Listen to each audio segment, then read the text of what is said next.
Hello, this is Pixie doing a video. How are you? It's going to be on a bit of a crypto MGTOW theme, I think, today. There seems to be a lot going on in that area at the moment.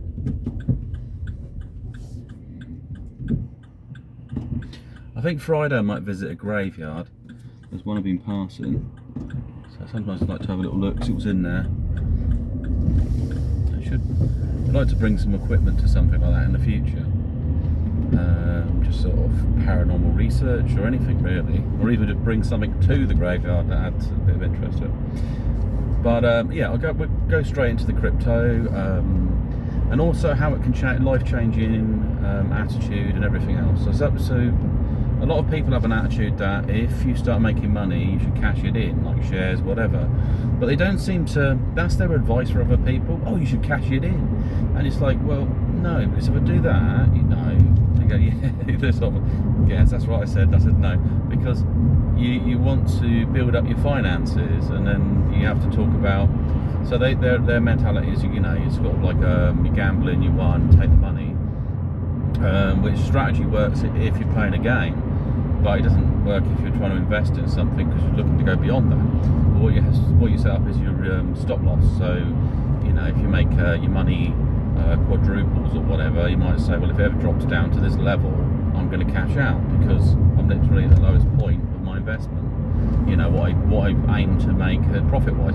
But if it's way above that, then it's a different story. There's so much I've still got to learn about finance, and especially crypto, because it gets very confusing, because as someone buys a lot of it, it pumps in numbers, but the volume of trade is circulating, and then there's a point where it is actually the higher investment coming in for the demand of it increases its sort of base level.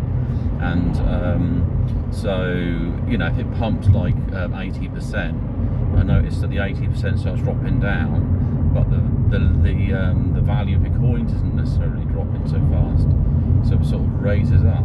The floor raises up to meet the sky, I guess. That's the way to look at it, in a kind of sort of feng shui sort of way to look at that. Yeah, so they just meet. There's kind of a meet in the middle, and that's where you get that consolidation range where it just sort of travels sideways, but the volume coming in, the volume coming out. If it pumps hard, people do cash in with that mentality. I just cash it all in. If they stagger their cash out, they likely can make more money on it, because as it zigzags up and down, people buy in, people buy out, people buy it. It's like a wave, so they're increasing the pressure behind that wave. I mean, some people might cash out because it might actually just pump completely. And the problem else as well with crypto is there's bots online and things that can buy things in seconds, which makes it ridiculous, because they might bring out something like NFT or bring something out, and it's been bought up by a lot of bots. And by doing that, the process and power involved in it increases what they call the gas price, depending on what the token, the tokenomics are, and the type of token you're processing or dealing with. So yeah, it just flips through the roof basically. So with my projects and MGTOW, I mean, potentially I'm going to become a millionaire. That's the focus. And people are like, what?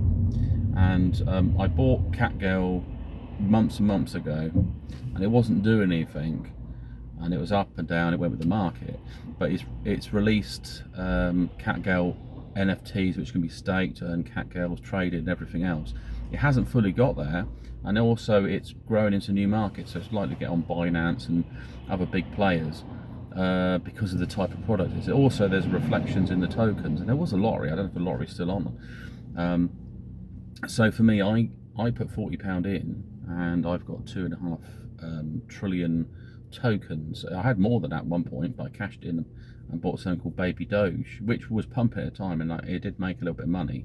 However, that £40 I put in today is about £5,000, and that's only been going for a month.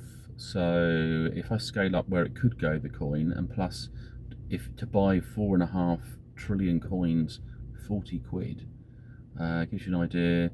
I mean, it's only going to eat up three zeros really to get where I need to be, and then beyond that, it's, you know. But the mindset is you don't go and, just because it did pump up that high, cash out.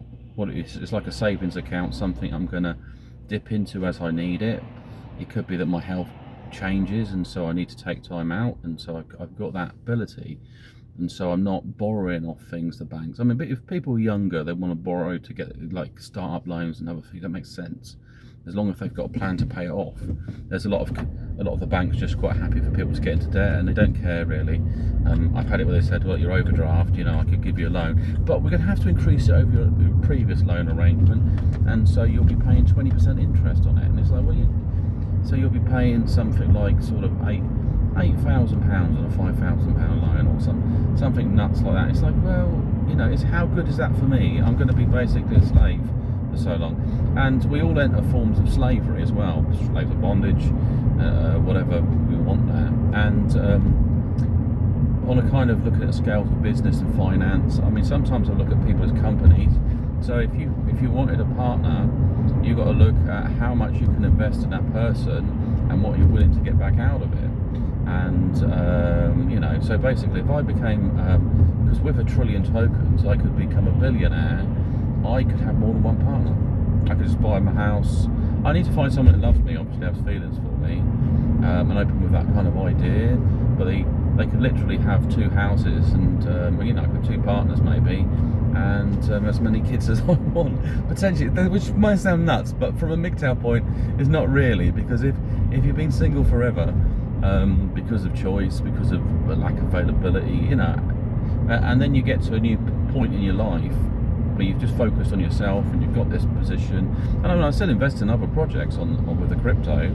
I've got SafeMoon, I've got millions of SafeMoon tokens, and they're going to fly up, and I started looking at other things I can sort of increase. Where do I pump it? And I'm using the interest rate from other things to put it back into itself. So it stakes and it generates coins. How many coins do I need to get an upgrade on the character, and it gets me more money and things like that. So there's a plan of action behind the thinking. And I mean, the kind of more than one wife, it depends on the person really, but the other opportunities, I could marry someone a lot younger than me. You know, you don't want to sell yourself, oh well, by the way, I've got loads of money. You want to meet someone who's interested in you because you're foreign, get to know them for a bit, start a relationship of sorts. Don't want to disclose your potential wealth, but you also generate a lot of interest because you can do interesting things with them, and they respect you and love you. And then find out what really goes on behind the thing, like maybe they're looking for a decent guy. This is why I'll probably go abroad. I mean, at some level, women have the same kind of criteria, but if you're at a point financially that you're so independent, they can throw that criteria out the window, as long as they're not sort of gold diggers and want to go up the chain and go up, because they'd just be looking for somebody above you to go, and you don't want that. I mean, if they think they've got the ultimate partner because it gives them access to the community, finance, holidays, all sorts of things, they go ballistic. But that wouldn't be my selling point. I don't want that to be like, oh, by the way, I always go on holiday every year abroad, or you know, but at least I can actually have some decent holidays, and I can also do some decent videos as well. we go to Japan and go to some sort of shrine and see if there's any spirits there and other things. You know, just do wild things really a little bit. But it's also getting the money out, because the problem is as well, because I bought it through Pancake Swap, and then I think probably CoinGirl Hub, and the site for that is trying to think of it actually. CoinGirl.io, is it? No, CatGirl. Sorry, I should say CatGirl. It's CatGirl Coin. It's catgirl.io. And another thing I'm looking into is something called Celestials, which is a game. And I've got several hundred ships, but it's in a chain that it's not being used, but it's going to be a cross-chain platform game. So I've probably got 300 ships. It costs 50p an NFT. I generate a certain amount of interest. I make about $20, $30 a day by holding certain items. Anyway, before I got involved with the other bits and bobs, and so I can transfer that money, I cash in, and I fund projects. So that's how I got that. And I realised it was 5p a token. 10 tokens, 10 tokens to mint a ship, and yeah, it's just basically bomb it, and then the ships go off and mine planets. The planets make me money, and that's that. But as the token goes up in value, so if that 5p goes to £1, then I'm getting a lot more. Well, at the moment I'm probably getting with about 300 ships 50p a day or something, or whatever they're mining, which doesn't bother me particularly, because in the long run, when it gets to the point it takes off, it's because it's more of an obscure chain, like OKX or something, and people don't have to buy the token.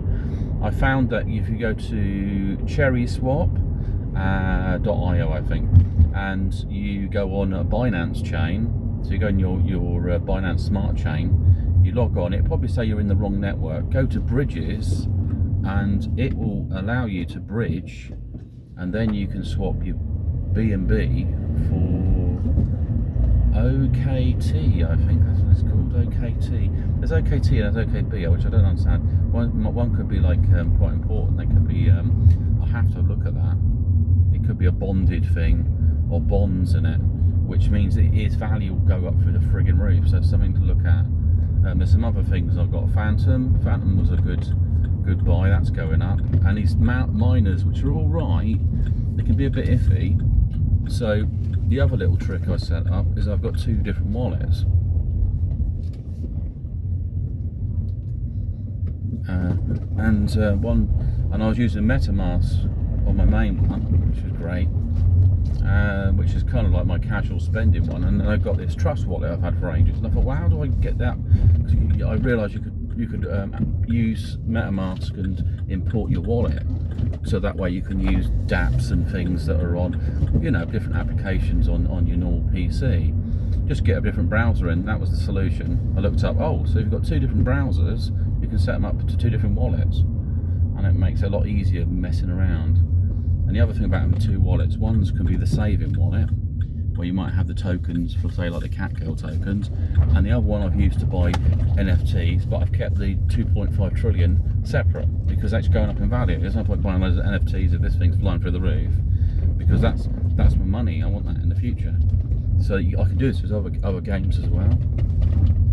You buy the native token, and then you invest in NFTs elsewhere. Where do I want to go? Let's go in there. Yeah, so it's all about a money game. And then I say I just focus on the other things.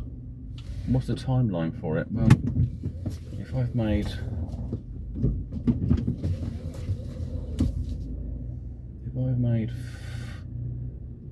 5,000 in a month, then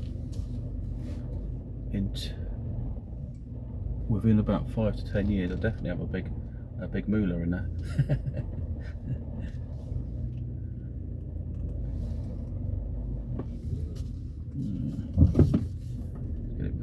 Get it perfect, like.